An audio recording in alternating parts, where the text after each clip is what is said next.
Salut à tous, j'espère que vous allez bien. On se retrouve aujourd'hui pour une nouvelle vidéo. On va débriefer le match qui vient de se terminer entre le FC Barcelone et Elche. Elche qui est en difficulté en Liga.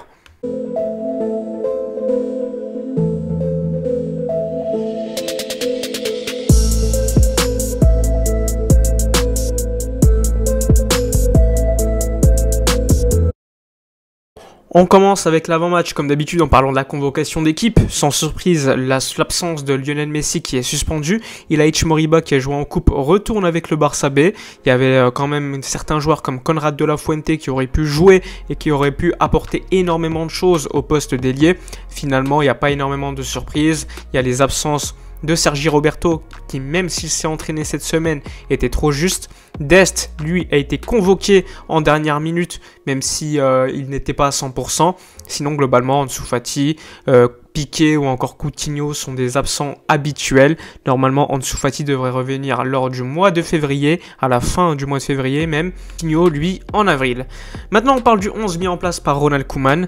Alors, il y a quelques surprises. On commence par le Ter Stegen au but. Sur les côtés, Jordi Alba. À droite, Mingueza, puisque comme je vous l'ai dit, Serginho Dest n'était pas à 100% et logiquement pas titulaire. Ensuite, la défense centrale, Samuel Umtiti accompagnant Ronald Araujo. Araujo qui est devenu maintenant le défenseur central le plus fiable de l'équipe. Pas de Clément Lenglet qui en plus de cela avait enchaîné énormément de minutes et on peut le dire, ça peut lui faire du bien de se reposer. Ça faisait quand même pas mal de semaines qu'il enchaînait, sachant qu'il n'était pas forcément à un niveau super haut. C'est pas le Lenglet de la saison 2018-2019. Donc ça lui faisait du bien. Et le retour de Samuel Umtiti qui était bien rentré contre Grenade, quand même il avait fait un bon match. Donc c'était un choix quand même de Ronald Koeman, un choix pour faire reposer également les joueurs.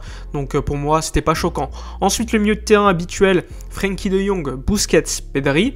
Et devant, sur le côté gauche, Martin Braithwaite. En numéro 9, faux numéro 9, Antoine Griezmann. Et sur le côté droit, Ousmane Dembélé. Alors moi, avant le match, je vous cache pas que je pensais quand même que Ronald Koeman allait mettre plutôt Braithwaite en numéro 9 et Griezmann sur le côté gauche.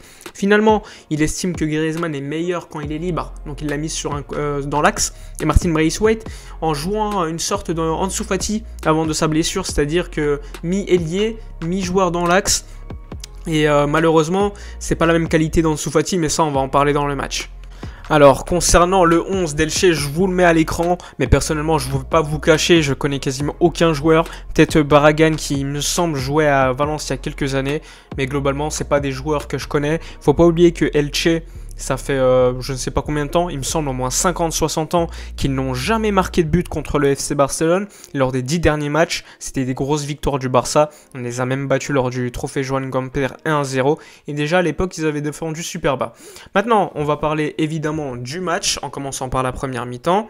Alors je ne sais pas vous, mais moi je m'attendais totalement à ce genre de première mi-temps. C'est-à-dire une mi-temps morose, pas fameuse, avec l'absence de Lionel Messi qui est super important, c'est le liant entre le milieu de terrain et l'attaque, je m'attendais un peu à ça, sachant que Messi, c'est lui qui apporte énormément de choses à Pedri, il y a une certaine connexion entre les deux.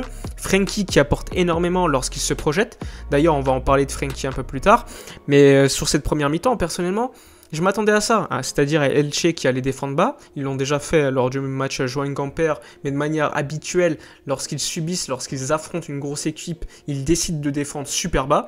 Alors sur certaines séquences, ils ont quand même essayé, mais ils se sont vite rendus compte que contre le Barça, ce Barça, ça suffisait pas. Donc ils ont reculé de dizaines de mètres, et finalement ils ont attendu que le Barça essaye de créer du jeu. Mais le problème du Barça, c'est ce qu'on a vu un peu contre Cornellà, contre contre Bilbao, encore la Real Sociedad. Quand il n'y a pas Lionel Messi, eh bien tu donnes le ballon à Ousmane Dembélé et tu espères qu'il te crée les différences. Alors moi je veux bien, Dembélé, il fait partie de l'équipe, c'est normal. Mais Dembélé, s'il te rate certaines choses, eh bien c'est problématique. Sur cette première mi-temps, pour moi, c'est le meilleur joueur. Ousmane Dembélé, c'est celui qui te crée énormément de déséquilibre. C'est lui, sur certaines actions, qui va faire des centres très intéressants. Mais encore une fois, si tu n'as pas les appels de Martin Braithwaite, ou de Griezmann dans l'axe, ça sert un peu à rien.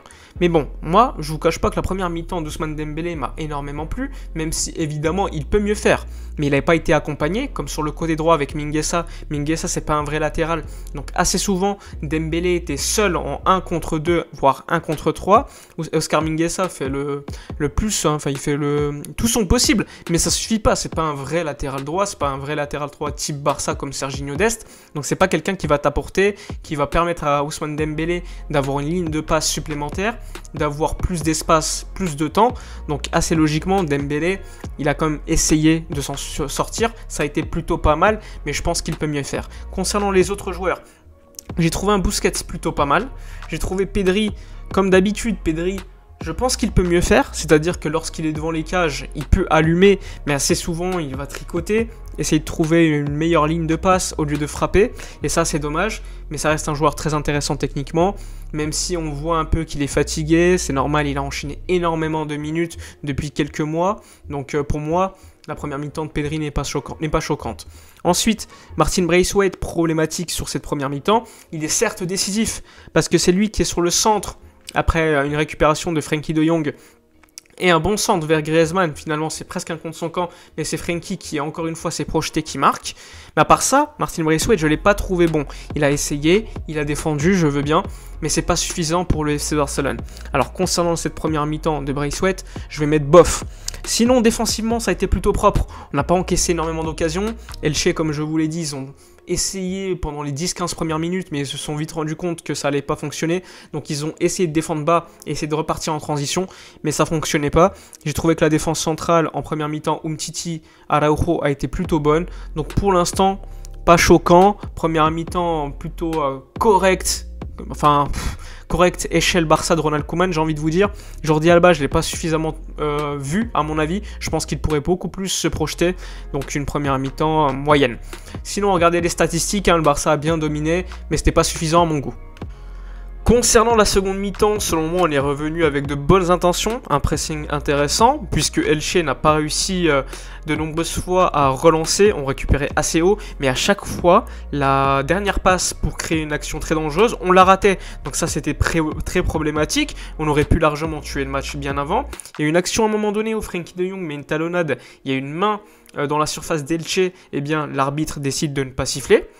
Pareil d'ailleurs sur une autre action que fera Pedri en seconde mi-temps, il y a une main, encore une fois la main cette fois-ci elle est bien écartée et il siffle pas penalty, je sais qu'il y a le VAR etc, donc normalement il y a penalty, on n'est pas en coupe, mais quand même ça fait 2 penalty pas sifflés. Alors oui, le match de l'équipe n'a pas été sensationnel, mais l'arbitrage, normalement, il doit te siffler au moins un penalty. Il y a eu Ter Stegen qui t'a sauvé encore une fois la maison, parce que Elche, certes, ils n'ont rien du tout créé, mais on leur a donné une action très claire, une action de but, que Ter Stegen sauve encore une fois, avec cette fois-ci Umtiti, Mingueza et Araujo qui sont fautifs, Umtiti qui fait une mauvaise passe dans l'axe, Araujo et Oscar Mingueza qui ne se mettent pas d'accord, et encore une fois une erreur de gamin, une erreur qu'on a vue de manière répétitive cette saison, et heureusement qu'il y a Ter Stegen pour nous sauver, parce qu'on aurait pu revenir avec un 1-1, et ça franchement vu le match d'Elche, ça aurait pas été mérité, et je pense que le Barça aurait pu marquer 1 ou 2 buts de plus, mais le rythme du match n'était pas non plus super fou,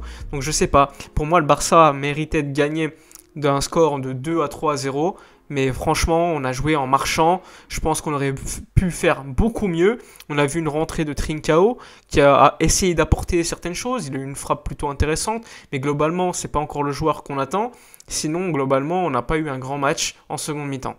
On a pu voir quand même une rentrée positive de Trincao qui a encore une fois, juste avant la fin du match, eu une tête magnifique qui aurait pu faire mouche. Ça aurait pu être le 2-0 avec un gros arrêt du gardien d'Elche. Finalement, pas de but pour Trincao, mais il a fait une très belle rentrée quand même. Et Riqui Puig qui est rentré en fin de match et qui a marqué, après encore une fois, une très belle action construite par Frenkie de Jong. Donc, le Barça a réussi à prendre les 3 points. Mais je pense qu'on aurait pu tuer le match bien avant malheureusement. Mais bon, ça fait toujours plaisir, on continue notre remontée en Liga, ça continue. On reste à 3 points du Real, on va attendre le match de l'Atlético Madrid qui va jouer ce soir contre Valence. Le Real a gagné hier assez largement. Il y a également derrière, il faut aussi regarder derrière avec Séville qui est pas loin. Il y a Villarreal qui a perdu des points. Il y a la Real Sociedad qui n'est pas en forme en ce moment. Donc on va suivre la Liga, ça va être très intéressant. On termine ce match avec une note plutôt positive avec le but de Riqui Puig notamment. Dites-moi dans les commentaires votre homme du match, votre satisfaction. Personnellement, je pense que mon homme du match, c'est Frenkie de Jong. N'oubliez pas de vous abonner, de liker, partager. Moi, je vous dis à la prochaine et d'ici là, comme d'habitude, portez-vous bien.